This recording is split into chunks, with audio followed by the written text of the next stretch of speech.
Desde que o homem voou pela primeira vez, o céu deixou de ser o limite. E foi justamente a paixão sem limites pela aviação que fez com que um grupo de homens decididos a viver sob duas asas criasse o Aeroclube de Santa Catarina, na época, Aeroclube Catarinense. O mosaico de hoje resgata um pouco dessa trajetória iniciada no final da década de 30 e mostra como a instituição criada com o propósito de oferecer cursos de aviação civil alçou voos ainda maiores.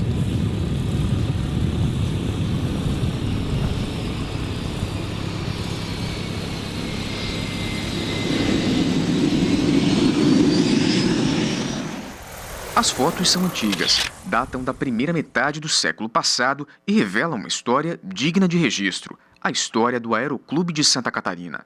A instituição foi fundada em 21 de setembro de 1937. Na época, contava com apenas uma aeronave e nenhuma estrutura própria. O sonho de voar começou em Florianópolis, no centro de Florianópolis, na Rua Trajano, no escritório do Clube 12 de Agosto. E só se tornou realidade porque teve realmente pessoas que acreditaram que era possível fazer escola e outros que nos deram apoio. Foi a, então, base aérea da Ressacada, hoje base aérea de Florianópolis, ali começou o Aeroclube. Ficamos ali apoiados pela aviação naval por 8 anos. Foi apenas anos mais tarde que o Aeroclube ganhou o primeiro campo oficial de pouso. Pouca gente sabe, mas a pista principal ficava exatamente onde hoje está uma das vias mais movimentadas do município de São José, na Grande Florianópolis, a Avenida Lédio João Martins, mais conhecida como a Central do Cobrasol. O movimento que se observa hoje nas ruas do bairro não lembra nem de longe daquela época. Mesmo assim, representava um risco para aviadores e moradores da região. Lá começava poucas casas no lado esquerdo, quem olha da Presidente Kennedy, mas pro lado direito lá. Mas pro lado esquerdo já se formava uma pequena vila e o pessoal cruzava aí, o avião estava decolando, eles corriam, estava sujeito a acidente. Nós chamávamos a polícia para dar proteção, mas não foi o suficiente. O Aeroclube, o presidente da época, se reuniu numa assembleia, reuniu o Aeroclube, e ficou decidido que eles queriam fazer uma permuta. A mudança foi testemunhada por alguns dos membros mais antigos do Aeroclube, e não foi a única. Com o advento das novas tecnologias, o que era arcaico deu lugar ao novo. As regras se tornaram mais rigorosas, as decisões menos impulsivas. Naquela época havia muita improvisação. As aeronaves não tinham rádio, não tinham transponder, o que dificultava muito o contato com o controle Florianópolis. Isso aí realmente sempre estava trazendo transtornos e, de vez em quando, algumas indisposições entre o Aeroclube e a base aérea, no sentido, claro, para evitar um problema maior, um acidente e tal. Isso tudo, então, nos levou, a diretoria da época, a permutar por essa área aqui, na época, muito mais segura, com menos movimento, menos casas. Aqui era uma área completamente desabitada, o que hoje não ocorre.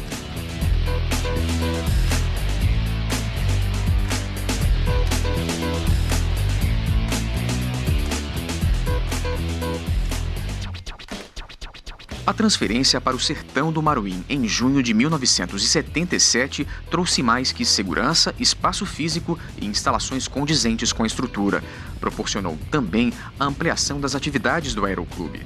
Além do curso para pilotos privados, a sede atual oferece aulas de paraquedismo, iniciação aeronáutica, instrutor de voo, piloto planador e até piloto comercial. A oficina de manutenção das aeronaves também fica nas dependências do Aeroclube. Toda a estrutura foi criada atendendo às determinações do Código Brasileiro de Aeronáutica e da Agência Nacional de Aviação Civil. Por isso, além de deter os títulos de utilidade pública estadual e municipal, a instituição também é reconhecida como de utilidade pública federal.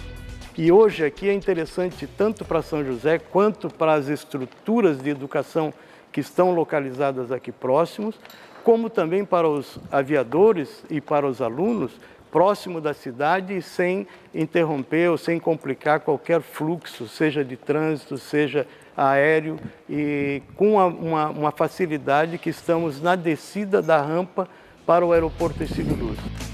Por isso mesmo, o Aeroclube também tem se mostrado uma alternativa importante para o Aeroporto Internacional Hercílio Luz.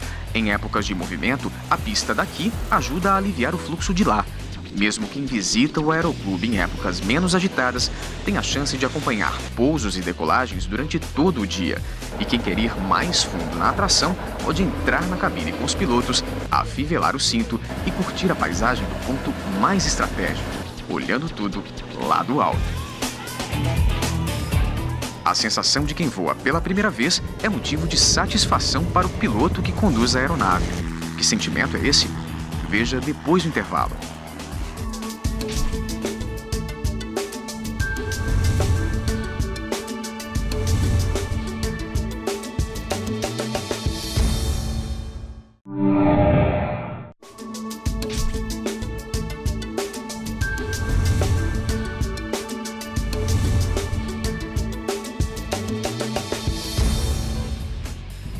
O dicionário da língua portuguesa define a palavra voar como mover-se e manter-se no ar por meio de asas.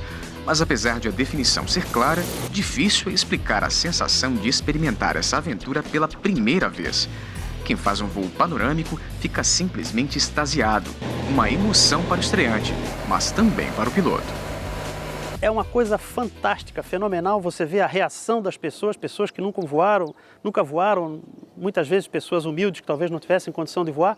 Quando elas vêm com a gente aqui no Aeroclube, eu decolo com elas e faço um voo assim, a perplexidade que eles se colocam assim diante daquela visão grande do todo, assim, a nossa região aqui é muito bonita, a nossa ilha é fenomenal para voar, então é uma experiência que eu realizo até hoje. De vez em quando eu voo com pessoas que nunca voaram e é muito bacana.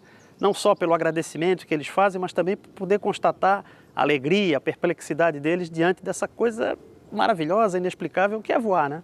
As histórias envolvendo marinheiros, ou melhor, pilotos de primeira viagem, são várias. Horas felizes, horas tensas, horas inusitadas, mas sempre recheadas de personagens. Pessoas que declararam sua paixão pela aviação das mais variadas formas e que, em nome desse sentimento, se transformaram em importantes parceiros da instituição ao longo dos anos. Um deles foi Assis Chateaubriand, que intermediou a doação de uma aeronave. Chateau foi um grande entusiasta da aviação brasileira. Ele era dono, na época, de 81 jornais e mais da Rede Tupi, né? A TV Tupi, né? E ele lançou um grito: vamos dar asa para o Brasil. E ele intermediou a importação de aviões Piper PA-11, e com esses aviões ele foi enriquecido, os Aeroclube, porque ele sempre procurava um empresário de importância da cidade e dizia para ele: olha, você vai ter que doar um avião lá para o Aeroclube, mas nós vamos fazer publicidade nos jornais, vamos fazer uma festa, você vai receber o nome no nariz do avião. E ele conseguia, certamente. Então, eu acho que os Aeroclube devem muito para Assis Chateaubriand. Outro personagem que entrou para a história da aviação foi o ex-governador Aderbal Ramos da Silva.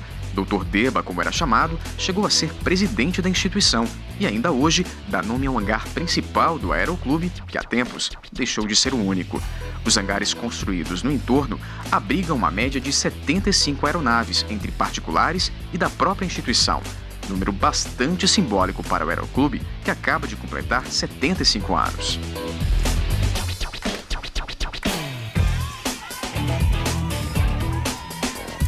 O aniversário da instituição é considerado um marco na história do Aeroclube e coincide com a criação do chamado Aeroparque de São José.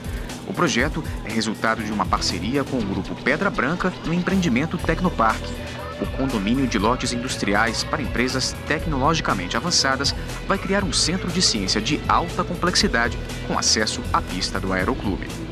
Embora tenhamos já alguma formação dessa estrutura de parceria com a Unisul, com a Universidade de São José e com o Senai, essa parceria tende muito a ser incrementada, porque a aviação como um todo vai crescer muito ainda. O objetivo do Aeroparque é formar profissionais para fornecer mão de obra de alta especialização para atender um mercado que inclui pilotos, engenheiros aeronáuticos, mecânicos de aeronaves, comissários de bordo e até administradores. Daí a importância da união de esforços. As parcerias são um novo capítulo na história do Aeroclube. Em breve, tudo isso estará nas páginas de um livro que há mais de um ano vem sendo organizado pelo presidente da instituição. Nós tivemos a felicidade de encontrar as fontes primárias, todas as atas, desde a primeira ata de fundação até a última ata. A gente resgatou essa ata e em cima dessas atas nós estamos alicerçando com pesquisas em bibliotecas públicas, tudo que se fala do Aeroclube se escreveu. E a meta é até o final do ano que vem a gente ter pelo menos o livro, seria o documento que conta toda a história do clube. A obra é uma forma de imortalizar a trajetória de uma instituição que traçou a própria rota de voo com o objetivo de ir cada vez mais alto e que tem como principal combustível a paixão de estar acima das nuvens. Eu tenho a minha família em primeiro lugar, mas aqui no meu coração, aqui do lado, está a minha paixão pela aviação. O voar para mim é uma coisa que eu, se Deus quiser, pretendo ir até o fim. Voar é um sonho que não acaba nunca.